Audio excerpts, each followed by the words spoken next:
Je m'appelle Kim Campbell, et j'ai eu l'honneur de devenir la 19e première ministre du Canada en 1993, première femme à occuper ce poste dans l'histoire du pays.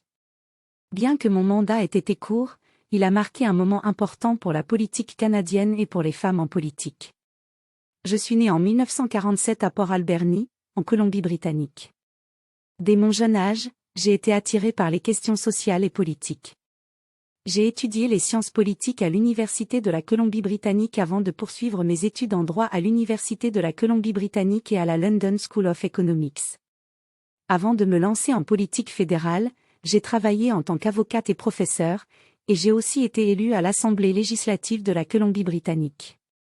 Mon entrée en politique fédérale s'est faite en 1988, lorsque j'ai été élue députée sous la bannière du Parti progressiste conservateur. Rapidement, j'ai attiré l'attention du Premier ministre Brian Mulroney, qui m'a confié plusieurs portefeuilles ministériels importants, notamment ministre de la Justice et ministre de la Défense nationale.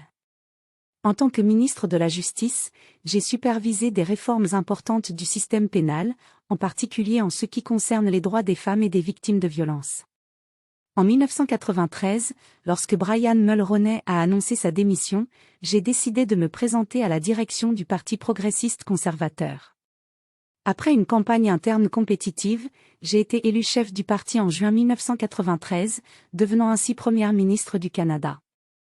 Mon mandat a coïncidé avec une période très difficile pour le Parti progressiste conservateur, qui avait vu sa popularité chuter en raison de politiques économiques impopulaires, notamment la TPS et le libre-échange avec les États-Unis.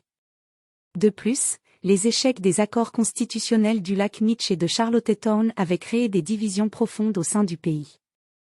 En tant que première ministre, j'ai tenté de redonner une nouvelle énergie au gouvernement et de réformer la structure même de la fonction publique, tout en me préparant pour les élections fédérales de 1993. Malheureusement, ces élections se sont révélées être un désastre pour mon parti. Le mécontentement des électeurs, combiné à la montée du Bloc québécois au Québec et du Parti réformiste dans l'Ouest, a conduit à la quasi-élimination des progressistes conservateurs de la scène politique fédérale. Mon parti est passé de 156 sièges à seulement 2, l'une des plus grandes défaites électorales de l'histoire canadienne. Après cette défaite, j'ai démissionné de la direction du parti et j'ai quitté la politique active. Bien que mon mandat ait été bref et que les circonstances aient été difficiles, je suis fière d'avoir brisé des barrières pour les femmes en politique et d'avoir servi mon pays à un moment critique. Mon expérience comme première ministre, même si elle fut courte, a laissé une empreinte durable dans l'histoire politique du Canada.